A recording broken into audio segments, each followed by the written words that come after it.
Du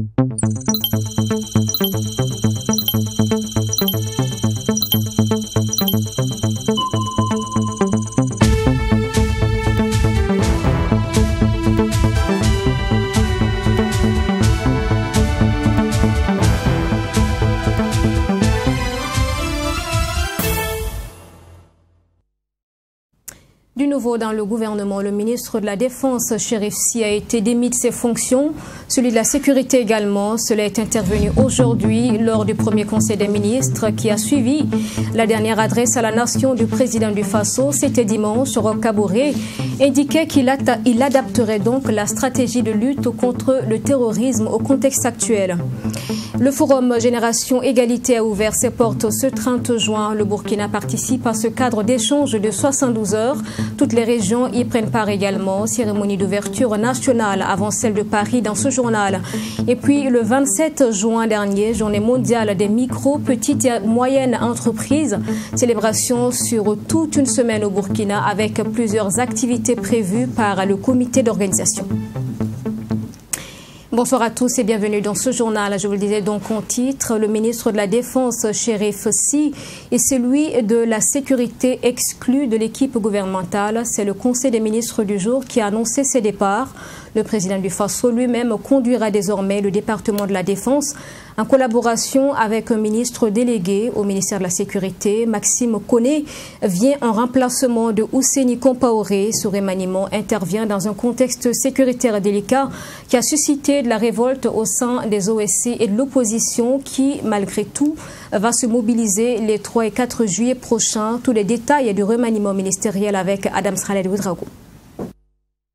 C'est un remaniement ministériel qui vient en réponse aux engagements pris lors de son adresse à la nation le 27 juin dernier. Roch Christian Kaboré met à la touche Chérif Sy et prend en main le portefeuille de la Défense nationale. Il est secondé par un ministre délégué auprès de la présidence, chargé de la Défense nationale et des anciens combattants à la personne du colonel-major Barthélemy Semporé. Jeu de chaise musicale également au ministère de la Sécurité. Ousseini Compaoré est remplacé par Maxime Koné, précédemment ministre délégué chargé de l'intégration africaine et des Burkinabés de l'extérieur. Né le 3 janvier 1974 à Bobo-Dioulasso, le nouveau ministre de la Sécurité est titulaire d'une maîtrise en relations internationales, d'un DEA en droit de l'intégration, d'un diplôme d'études diplomatiques supérieures et un certificat de formateur des formateurs en prévention des conflits. L'attaque de Solan qui a officiellement fait 132 morts et l'embuscade sur l'axe Barsalgo-Foubé qui a coûté la vie à une dizaine de policiers ont créé une onde de choc au sein de la population burkinabé et suscité des marches de protestation notamment à Dori, Kaya et Titao. L'opposition politique pour dénoncer la gestion de la crise sécuritaire avait également annoncé des marches les 3 et 4 juillet prochains. Ces marches seront-elles annulées avec ce léger remaniement opéré? Wait and see. Et nous parlons donc de ce remaniement avec Bernard Bourma sur ce plateau. Bonsoir Bernard. Bonsoir Sonia, merci de me recevoir. Est-ce que l'exclusion donc de ces deux ministres, les ministres de la Défense et de la Sécurité, vient donc comme la première action du président du Faso suite à son discours de dimanche dernier? Il disait qu'il prendrait toutes les mesures pour rétablir la confiance entre les populations dans le secteur de la sécurité, donc avec changement de stratégie. Oui, on parle de sécurité, je réponds par l'affirmative, c'est le jargon militaire, donc affirmatif. Ce sont les premières mesures après la sortie du chef de l'État dimanche dernier qui promettait effectivement entreprendre des mesures par rapport à ce qu'il va avec. Et ensuite, il y avait son conseiller à la communication, Thierry Haute, qui avait aussi annoncé qu'il allait avoir en tout cas des réaménagements stratégiques importants. Donc je peux effectivement affirmer que ce n'est que de mon point de vue la première partie, parce que si ça s'arrête là, ce n'est vraiment pas des réaménagements stratégiques importants attendus. Donc ce n'est pas suffisant de mon point de vue par rapport au contexte, mais déjà ce sont les premiers effets de l'annonce du chef de l'État. Mais qu'est-ce que cela pèse réellement dans l'apaisement des tensions qui sont vécues en ce moment par rapport à la situation sécuritaire? Il y a déjà deux éléments qui sont sautés, Chérif Sy et Ousseini Compaoré. Déjà, ça faisait partie des arguments réclamés par des organisations de la société civile et des partis politiques. Déjà au lendemain de l'attaque de Solan, Les uns et les autres d'ailleurs avaient donné un délai sur les réseaux sociaux à ces ministres-là de partir avec leurs photos et c'était inscrit dessus. Vous avez 48 heures pour partir. Il y en a qui disent vous avez 24 heures. Certains attendaient, se disant qu'après le deuil national de 72 heures qui avait été instauré, après ce deuil-là, c'est sûr que les deux allaient tirer les conséquences qui suivent par rapport à une telle situation. Ce n'est pas venu. Donc réclamer à corps et à cri jusqu'à ce que le dialogue politique s'ouvre pour que l'opposition remette également sur la table le départ des deux et puis d'ailleurs plus celui du Premier ministre. Donc j'ai dit de mon point de vue qu'en ce qui concerne la situation, ça contribue à plus ou moins apaiser les tensions parce que les deux, à un moment donné, les tensions étaient cristallisées sur les deux. C'était devenu comme les deux moutons noirs également du gouvernement. Donc en lâchant les deux, Chérif Sy et Ousseini Compaoré, naturellement, il y a une revendication de moins de l'opposition sur la table. Il y a une revendication de moins des organisations de la société civile sur la table par rapport à Roch-Marc Christian Kaboré. Alors, le ministre de la Défense et celui de la Sécurité hors du gouvernement, est-ce que vous pensez que cela peut contenter l'opposition et les organisations de la société civile, les dissuader donc de tenir la mobilisation qui est prévue les 3 et 4 juillet? Non, non, il ne faut pas rêver. Je ne crois pas que c'est suffisant parce qu'ils vont d'abord attendre mieux en termes de réaménagement parce que ça ne concerne pas que les deux. Tout le commandement ne se résume pas à 2 ministres. Parce que les 2 ministres ont derrière eux un attelage qui va jusqu'à l'enfant, jusqu'aux soldats du rang. Voilà. Donc, jusqu'aux policiers qui montent une garde, défense ou sécurité, ou jusqu'aux gendarmes. Ensuite, j'ai dit que ce n'est pas suffisant parce que l'opposition pourrait maintenir sa marche, mais changer le contenu. Du reste, c'est ce que Do Pascal Sessouma, qui fait partie de la cellule communication du comité d'organisation, a dit que si les choses, les lignes bougent, la marche ne va pas être reportée ni annulée, mais le contenu pourrait être changé en soutien aux forces de défense et de sécurité et non pour réclamer le départ des 2 ministres et du Premier ministre. Donc, ce qui fait que effectivement, la marche pourra être maintenue parce que c'est une opposition qui a mis les gaz. Ce sont des organisations de la société civile qui croient dur comme ferme parce que ça permet à certains de revenir à la surface sur le jeu politique.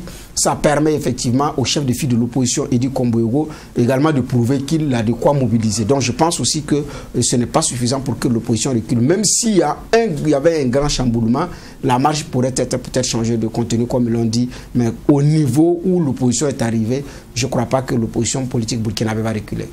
Est-ce qu'il faut s'attendre à du mouvement aussi au sein du commandement?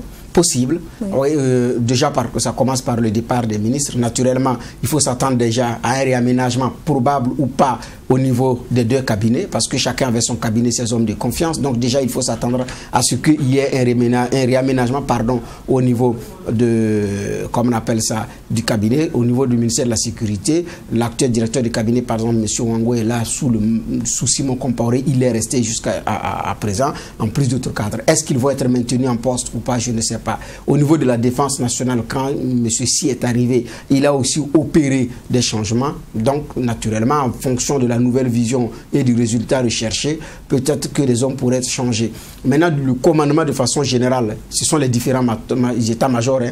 Il y a la gendarmerie nationale, l'armée des terres, l'armée de l'air et le chef d'état-major général des armées. Est-ce qu'ils seront en poste ou est-ce qu'ils vont être changés? Il y a eu à un moment donné le changement des chefs de corps. Est-ce que les chefs de corps vont rester à leur position ou pas? J'ai dit bien en fonction des objectifs à atteindre. Donc ce qui fait qu'on pourrait aussi s'attendre à un mouvement au niveau du commandement compte tenu effectivement de la nouvelle donne. Parce que ce n'est pas qu'ils sont responsables ou pas, mais à un moment donné, il y a des responsabilités morales et ou politiques qu'il faut assumer pour pouvoir avancer. Et donc il y a une opinion public burkinabé qui bouge, qui veut mieux. Et donc, je pense également que pour contribuer à l'apaisement, il y a aussi le choix à opérer. Donc, on pourrait aussi s'attendre naturellement à un remue-ménage au niveau du commandement. Bernard, enfin, quelle est la teneur des défis donc, qui attendent les nouveaux ministres de la Sécurité et de la Défense, surtout celui de la Sécurité? Et qui est-il en réalité? Alors, en ce qui concerne les attentes des Burkinabés, l'attente est claire, c'est la sécurisation du Burkina Faso.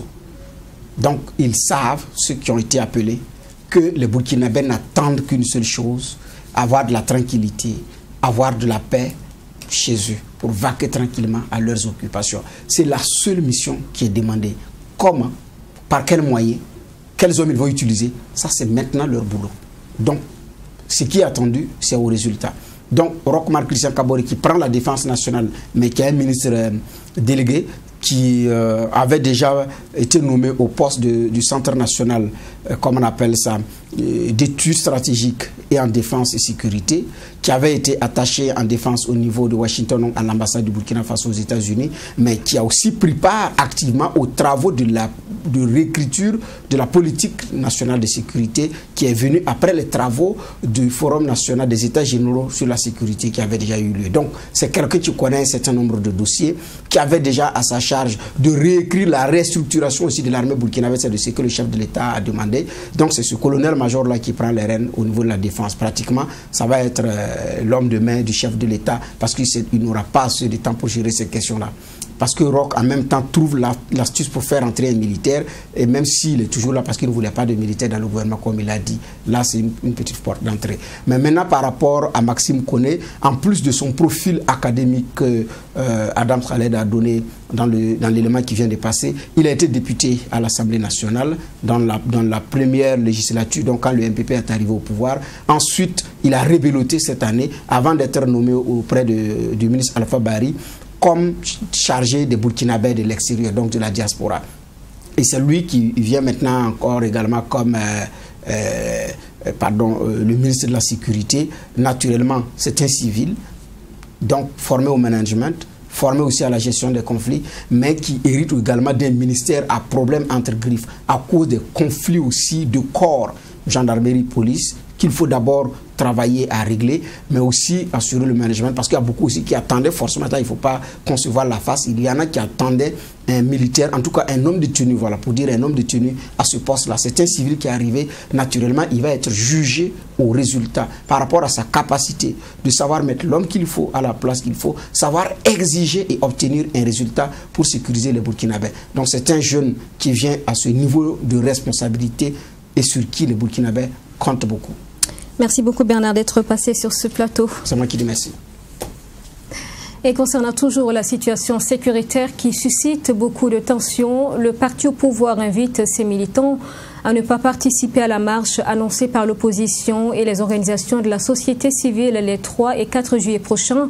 Au cours de cette matinée, le président du MPP a expliqué aux militants qu'au regard de la situation sécuritaire au Burkina, les Burkinabés devraient plutôt être unis autour du président Kaboré pour combattre l'ennemi commun. Simon Compaoré est au micro de Abdoulaye Migné. Il s'agit aussi de donner des informations sur ceux qui pensent qu'aujourd'hui, la solution au terrorisme, c'est aujourd'hui organiser des marches. Nous avons dit à nos militants qui sont venus ce soir que ceux qui pensent comme ça font fausse route. Parce qu'aujourd'hui, l'heure n'est pas à des marches.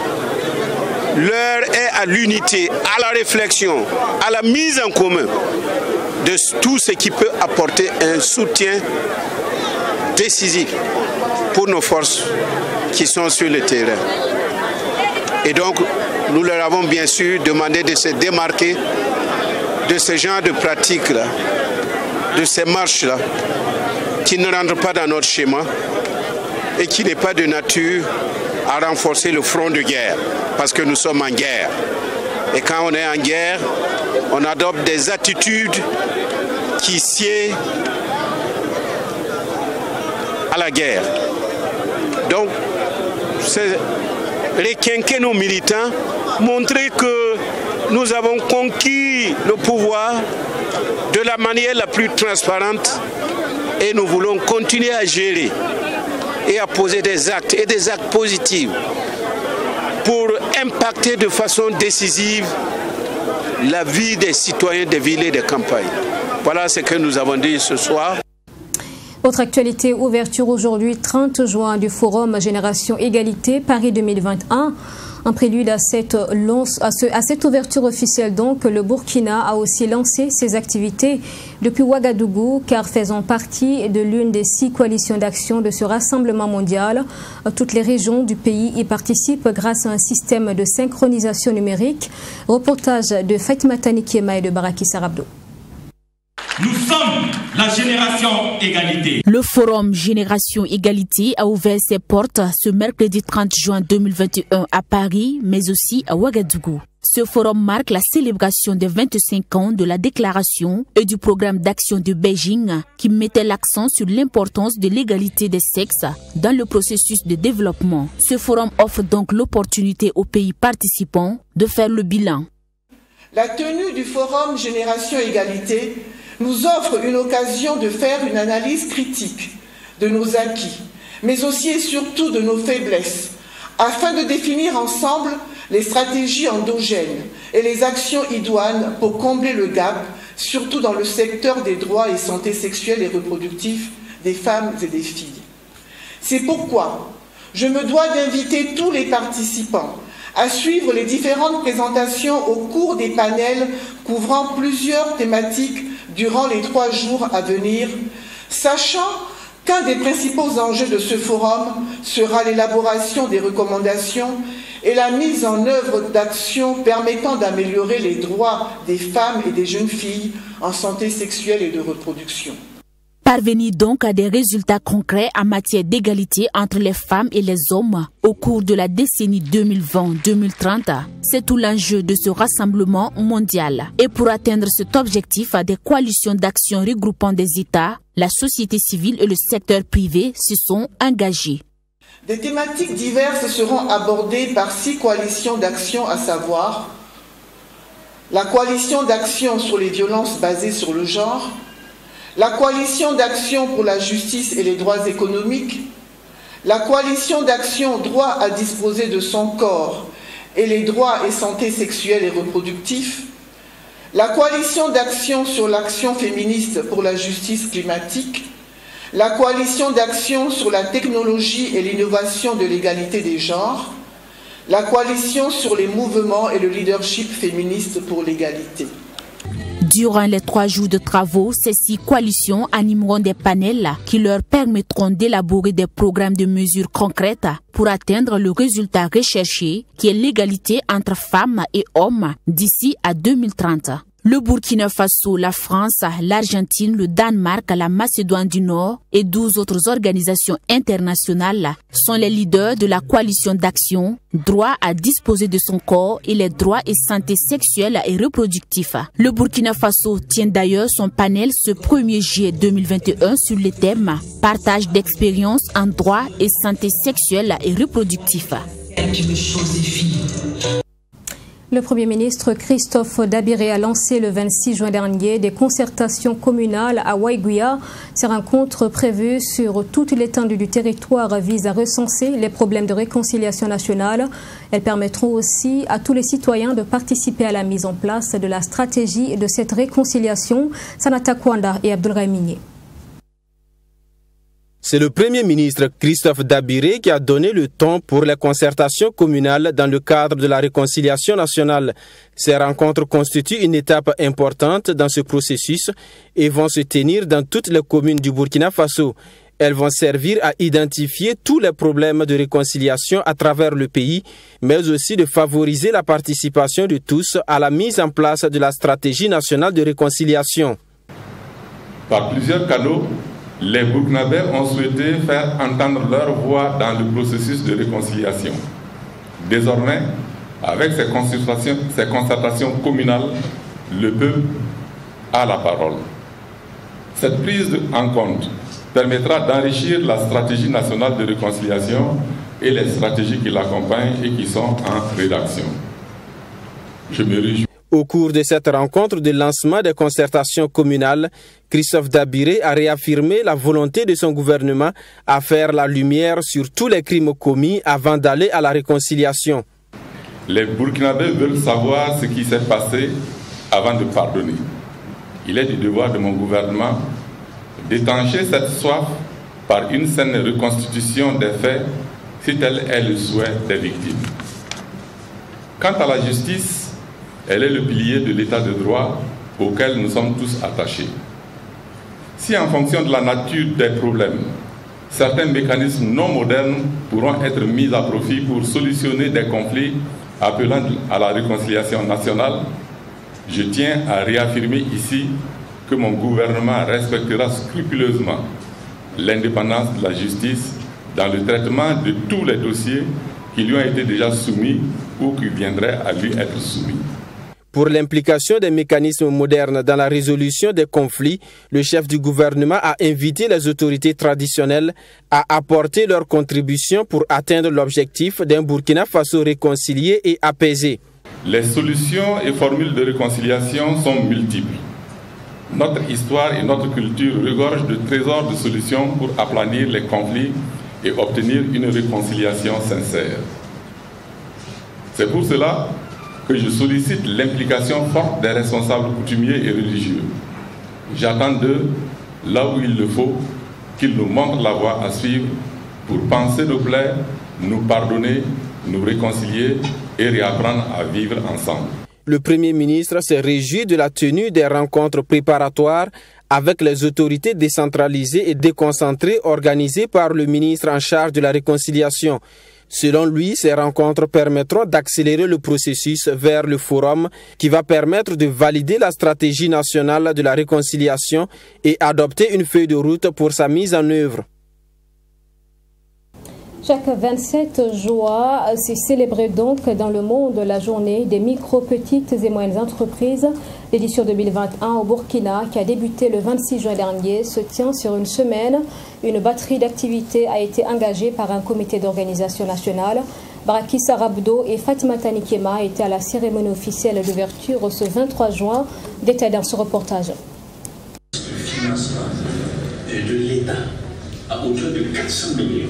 C'est une vidéo et un sketch qui font la promotion des micro, petites et moyennes entreprises à l'occasion de la célébration de la journée mondiale consacrée aux hommes et femmes derrière ces entreprises au Burkina Faso. C'est une célébration édition 2021 marquée aussi par des activités telles que des panels, des formations et du réseautage qui vont durer du 26 juin au 2 juillet 2021. Selon le ministre en charge du commerce, cette célébration se présente comme une opportunité pour reconnaître l'apport des micro, petites et moyennes entreprises au développement du Burkina Faso. La contribution des PMI-PME au développement économique de notre pays n'est plus à discuter.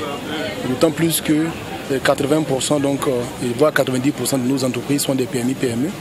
Et nous avons marqué donc cet arrêt pour à la fois les célébrer, mais pas que, pour aussi faire le point de l'ensemble des actions qui ont été menées jusque-là par notre département, mais aussi par les autres départements ministériels qui ont en charge donc des questions des PME, que ce soit directement ou indirectement, pour leur permettre donc d'avoir du financement, pour leur permettre donc d'avoir de la capacité supplémentaire en termes de renforcement donc de leurs capacités productives, mais aussi managériales en ce qui concerne les dirigeants. Le thème retenu pour cette commémoration est axé sur le renforcement des capacités de résilience des PME dans ce contexte sanitaire du Covid-19. C'était donc le lieu pour le représentant des promoteurs de micro, petites et moyennes entreprises de faire le point des difficultés que rencontrent ces entreprises dans ce contexte. Je dirais que tant bien que mal, on s'est tiré d'affaire. Mais dans la mesure, n'est-ce pas, où le Covid n'est pas encore terminé, nous devons relever toujours la garde et utiliser en tout cas les moyens disponibles que nous avons, c'est-à-dire le partenariat que nous avons toujours pu observer avec nos partenaires locaux et l'accompagnement des différentes institutions pour pouvoir toujours continuer à gravir l'échelle. La célébration 2021 au Burkina Faso de la Journée mondiale des micro, petites et moyennes entreprises, c'est aussi des distinctions diverses au profit des promoteurs. Après un concours organisé sur l'ensemble du territoire, 15 entreprises ont vu leur mérite récompensé. Atelier d'échange initié par le ministre de l'Énergie, des Mines et des Carrières dans le but de présenter au secteur privé sa vision, les réformes du secteur ainsi que les opportunités d'affaires afin donc de faciliter leur implication dans le développement de l'offre en énergie au Burkina. L'atelier qui a été effectif donc ce mardi à Ouagadougou va permettre de trouver le juste milieu pour le rayonnement du secteur de l'énergie au Burkina. On en parle avec Yassine Sawadgo. Améliorer les indicateurs en matière d'accès à l'énergie, c'est le défi que compte relever le département ministériel de Dr Bachir Ismaël Ouedraogo. Et cet atelier d'échange s'inscrit en droite ligne de cette ambition. Il s'est agi pour le ministre de l'Énergie, des Mines et des Carrières de présenter au secteur privé sa vision, les réformes engagées dans le secteur de l'énergie et les opportunités d'affaires afin de faciliter leur implication dans le développement de l'offre en énergie au Burkina Faso. Et je pense que le message est très clair. Il faudrait qu'au niveau du Burkina Faso, sous le leadership éclairé du président Roch-Marc Christian Kaboré, nous travaillons à trouver des solutions intrinsèques. Nous travaillons à avoir des mécanismes qui vont nous permettre de nous mettre à l'abri de certaines intempéries, de certaines difficultés. D'où la nécessité que nous puissions nous asseoir autour d'une même table, nous acteurs du secteur, pour échanger. Parce que comme on le dit, c'est sous l'arbre à palabres qu'on trouve les solutions au village. Selon les statistiques du ministère de l'Énergie, de 18% en 2015, le taux d'accès des Burkinabés à l'énergie est passé à près de 45% en 2020. Une avancée certes, mais beaucoup reste à faire, souligne le ministre Bachi Ismaël Ouedraogo. Nous sommes à moins de 50% de notre population qui a accès à l'énergie. C'est vrai, nous sommes passés en 2015 de 18% qui avaient accès à l'énergie à 2020 à 45% qui a accès à l'énergie, mais on ne peut pas se satisfaire de 50% de sa population qui a accès à l'énergie. Et c'est pour cela que nous devons nous donner la main. Parce que le monde dans lequel nous vivons, vous ne pouvez pas être au 21e siècle et ne pas avoir accès à l'énergie et à l'électricité et espérer que vous allez pouvoir vous développer et compétir sur le même pied que les enfants qui sont de l'autre côté et qui sont en train de bénéficier de l'énergie à profusion. Le ministre de l'Énergie, des Mines et des Carrières a, par la même occasion, appelé tous les acteurs évoluant dans le domaine de l'énergie à mettre un accent particulier à la transformation locale. Il faut que nous apprenions à transformer localement. Il faut que nous commençons à ajouter de la plus-value localement. Je vais vous dire, aller payer les trucs en Chine ou machin pour venir faire du copier-coller là, nous on ne va pas accepter ça. Il faut que vous puissiez travailler à innover aussi ici. Si eux, ils ont pu le faire là-bas, c'est que nous aussi, on peut le faire ici. Les poteaux béton, on a commencé. Aujourd'hui, je suis fier de savoir qu'on a au moins une dizaine d'usines de poteaux béton au Burkina Faso. Les moules qui étaient importés sont maintenant fabriqués au Burkina Faso. En l'espace de 3-4 ans, on a pu le faire. Notons que cet atelier d'échange regroupe des chefs d'entreprise du secteur de l'énergie, le patronat, des acteurs publics et du privé, des investisseurs et les partenaires techniques et financiers. Finale de la 4e édition de la Coupe de l'Espérance pétanque dimanche dernier. Ce rendez-vous coupe donc du premier adjoint au maire de l'arrondissement 2 de Ouagadougou a rassemblé au total 149 équipes au départ. Et parmi donc ces équipes, celle de Soutonoma s'est imposée donc face à Wenpanga TP pour la dernière étape. Résultat dans ce reportage. 9 points contre 3 pour Soutonoma aux dépens de Wenpanga TP. C'est le score de cette finale de la 4e édition de la Coupe de l'Espérance en pétanque du premier adjoint au maire de l'arrondissement 2 de la ville de Ouagadougou. Et le capitaine de l'équipe Soutonoma se dit honoré d'inscrire le nom de son équipe dans le palmarès de cette compétition. Je suis très content de cette victoire. On a bien mérité de la victoire.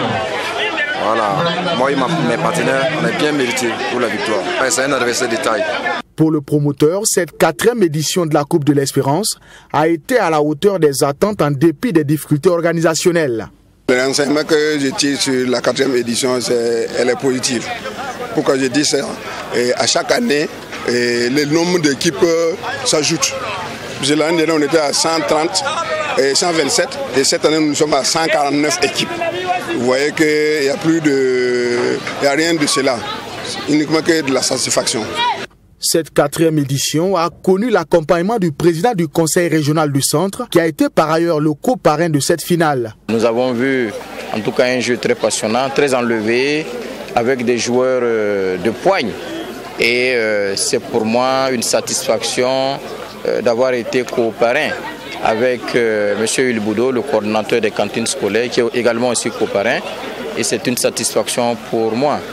Et ma satisfaction est d'autant plus grande que c'est une expérience que moi j'acquiers.